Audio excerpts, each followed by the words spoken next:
नबी के खिलाफ एक भी शब्द बर्दाश्त नहीं किया जाएगा।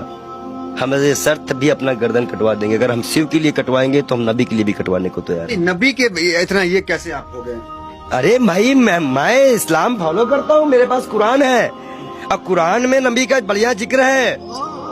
अल्लाह ने बताया है, मूसा अलैहिस्सलाम यहूदियों के पैगंबर, ईसा अलैहिस्सलाम ईसाइयों के पैगंबर, हजरत मोहम्मद साहब इस उम्मत के लिए सब हमें पता है। हम पागल बो रहे नहीं हैं, हम इस्लाम को पूरी तरह से स्टडी करे हुए हैं। मैंने नबी को पढ़ा है, अल्लाह ने उनको महबूब कहा है।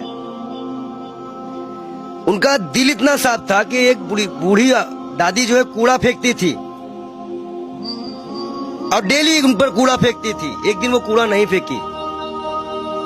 हमारे नबी ने उनका हालचाल उनके घर गए थे।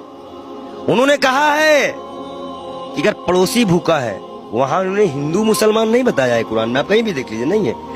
कोई भी भूखा है तो आप खाना नहीं खा सकते। एक बार वो मक्का मदीना इस्लाम फैलाने गए, लोगों ने विरोध किया, पत्थर मारे, जूते तक में उनके खून, उनकी जूती जो थी उन पे भी खून आ गया था, भर गया था।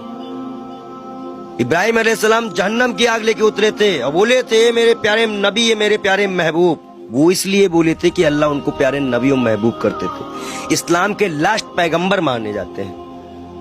उन्हीं की उम्मत जो है अल्लाह की बारगाह में जाएगी, सुनवाई होगी।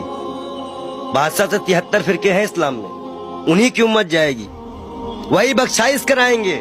अल्लाह ही जानता है मोहम्मद का मर्तबा, लेकिन ये सिर्फ इसलिए हो जाता है कि उस साहब लगाना जरूरी है, मोहम्मद साहब का मर्तबा। वो कोई एक सिंगल नाम भी उनका कोई नहीं लेता है तो दुख हो जाता है। नबी के बारे में और सुनिए।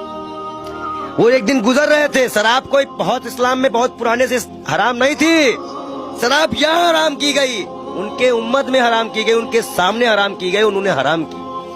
उन्हें मुसलमानों को हिदायत दी कि हर वो नशा हराम है जो इस्लाम में तुम्हारा पैर डगमगा दे। उन्होंने नशा भी हराम कराया था। क्या उनकी ये बातें नहीं दिल में छूती है?